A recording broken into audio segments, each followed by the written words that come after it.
मित्रांनो, संकष्टी चतुर्थीच्या तुम्हाला खूप खूप शुभेच्छा। तर मित्रांनो, येणाऱ्या या संकष्टी चतुर्थीच्या दिवशी तुम्हाला चंद्रोदयाच्या वेळी चंद्राला तुम्हाला दुधाने अर्घ्य द्यायचे। याच्याने आपल्या मुला मुलींचे लग्न जुळत नसताना, व्यापार प्रमोशन नोकरी लागत नसणार तर चंद्राला दुधाने अर्घ्य द्यावे आणि ओम गम गणपती नमः या मंत्राचा जप करावा आणि गणपती बाप्पाला 21 दुर्वा अर्पण कराव्या। 21 मोदक, 21 लाडू आणि 21 दुर्वाची जर जोडी मिळाली तर ती पण गणपती बाप्पाला अर्पण कराव्या। कारण गणपती बाप्पा हे सर्व संकटांचे नाश करणारे आहे आणि सर्व सुखमय, मंगलमय आणि सर्व सर्व विघ्न दूर करणारे आहेत। म्हणून त्या गणपती बाप्पाच्या पदकमल स्पर्शाने, त्यांच्या नामस्मरणाने आपल्या सर्व मनातल्या इच्छा कामना पूर्ण होतात। या दिवशी गणपती बाप्पाला मूग भिजू घालून मुगाचे तुम्ही प्रसाद म्हणून गणपती बाप्पाला संध्याकाळच्या वेळेस ज्या मुलांचे लग्न जुळत नाही आहे तर मूग वाटीभर मध्ये ठेवून द्यायचे। वाटीमध्ये त्यावर गुळाचा खडा ठेवायचा आणि एक दुर्वा ठेवायची। गणपती बाप्पाच्या प्रसादामध्ये दुर्वा जर ठेवली तर तो प्रसाद पूर्णपणे गणपती बाप्पाला अर्पण होतो। या दिवशी जास्वंदाचं फूल गणपती बाप्पाला अर्पण करावे, कारण जास्वंदाचं लाल रंगाचं फूल गणपती बाप्पाला खूप प्रिय आहे। या दिवशी तुम्ही ओम गम गणपते नमः, ओम गणाधिपाय नमः या मंत्राचा जप करू शकता। वक्रतुंड महाकाय सूर्यकोटी समप्रभ निर्विघ्नं कुरु मे देव सर्व कार्य सुसर्वदा या मंत्राचा जप तुम्ही 108 वेळा केल्याने मनातल्या सुद्धा इच्छा कामना पूर्ण होतात।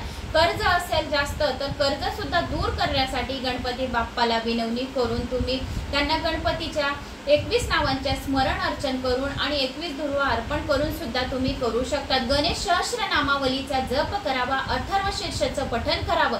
असे केल्याने गणपती बाप्पाची आपल्यावर कृपा प्राप्त होते आणि आपल्या परिवाराला सुख, समृद्धी, शांती, पैसा, अडका, बरकती राहते।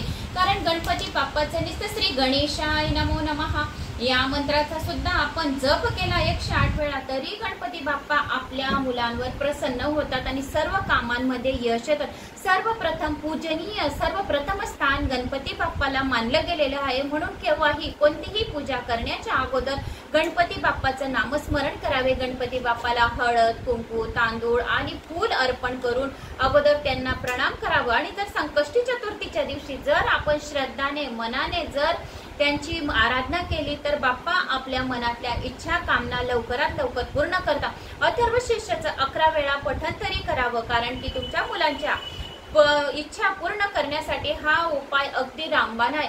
ज्या मुला मुलींचे लग्न जुळत नाही आहे त्या मुलींनी या मुलाने सुद्धा पार्थिव शिवलिंग त्यांच्या आईने बनवावी आणि महामृत्युंजय मंत्र 33 अक्षरांचा ओम त्र्यंबकम यजामहे सुगंधिं पुष्टिवर्धनम उर्वारुकमिव बंधनान् मृत्युर्मोक्षी मामृतात या मंत्राचा जप करावा। जर 33 अक्षरांचा मंत्राचा जप तुम्हाला करणं शक्य नसणार तर ओम नमः शिवाय पुरुषांनी ओम नमः शिवाय आणि स्त्रिया जर जप करत आहे पार्थिव शिवलिंगाची तर शिवाय नमः या मंत्राचा जप करावा। हे सर्व उपाय मुला मुलींचे लग्न जुळण्यासाठी आहे। तर पार्थिव शिवलिंगाची पूजा अर्चना करावी, अभिषेक करावा, तांदूळ, फूल जे असेल तुमच्या जवळ यथाशक्ती ते महादेवाला अर्पण करून ती पार्थिव शिवलिंग दुसऱ्या दिवशी विसर्जन करावी। असे जर आपण उपाय जोपर्यंत लग्न जुळत नाही तोपर्यंत जर केले तर भगवंत आपल्यावर खूप प्रसन्न राहतात। गणपती बाप्पाचा तर आशीर्वाद राहतोच, त्याशिवाय भोले बाबाचा सुद्धा आपल्यावर आशीर्वाद प्राप्त होतो। तर मुलांच्या इच्छा पूर्ण करण्यासाठी आईने हा उपाय नक्की करावा आणि गणपती अथर्व शीर्षाचं सुद्धा पठण करावं। व्हिडिओ आवडल्यास लाईक शेअर नक्की करावा, चॅनलला सबस्क्राईब करा। जय, तुम्हाला जर कुठले व्हिडिओ पाहिजे असतील, जसे आता कमेंट्स आली की उपाय सांगा मुला मुलींचे लग्न जुळण्यासाठी, तर तुम्हाला काही व्हिडिओ हवा असेल तर त्याचं तुम्ही कमेंट्स करू शकतात की आमच्यापर्यंत हा व्हिडिओ पोहोचा या हाद्या पोहोचा, तर मला थोडं गाईडलाईन पण भेटेल, तर तुम्ही ते सुद्धा कमेंट्स करू शकता। जय श्री महाकाल, जय श्री गणेशा।